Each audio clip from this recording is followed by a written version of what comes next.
आमदार जयंत पाटील आणि आमदार गोपीचंद पडळकर यांच्यातील संघर्ष आता कार्यकर्त्यांच्या व्हॉट्सअप स्टेटसवर. विट्यात जयंतराव पाटील आणि गोपीचंद पडळकर यांच्या समर्थकांत जोरदार राडा.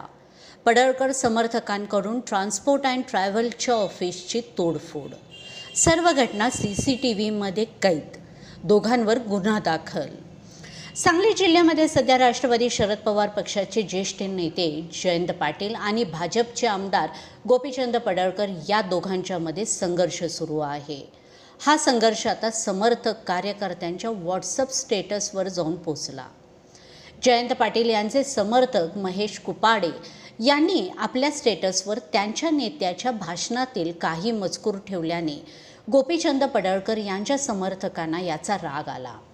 त्यांनी फोन असे स्टेटस ठेवल्याचा जाब विचारला आणि व्यंकटेश्वर ट्रॅव्हल्स बुकिंग व पार्सल सर्व्हिस या फर्मचे मालक आणि आमदार जयंतराव पाटील यांचे समर्थक महेश अण्णासाहेब कुपाडे यांच्या खानापूर रस्त्यावरील श्रेयस भवन इमारतीत असणाऱ्या ऑफिसची मोठी तोडफोड केल्याचा खळबळजनक प्रकार समोर आलेला आहे. व्हॉट्सअप स्टेटस ठेवल्याच्या कारणावरून हा संपूर्ण प्रकार घडल्याचे समोर आलेले आहे. ह्या संपूर्ण प्रकारानंतर महेश कुपाडे यांनी ओमकार पुकळे राहणार खटाव तालुका मान तसेच सुरेश मेटकरी राहणार विटा या दोघांच्यावर गुन्हा दाखल केलेला आहे. याबाबत महेश कुपाडे यांनी आपल्या फिर्यादीत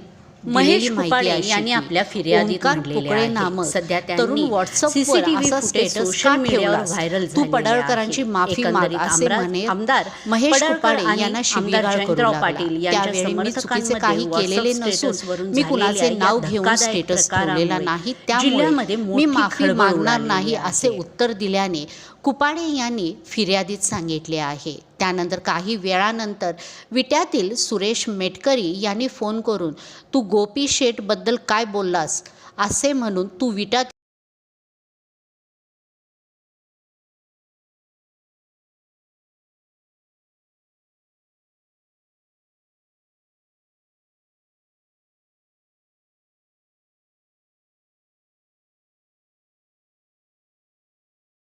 ये तुला बघून घेतो, आमची माणसे विट्यात येत आहेत अशी धमकी दिल्याने महेश कुपाडे यांनी आपल्या फिर्यादीमध्ये नमूद केलेलं आहे.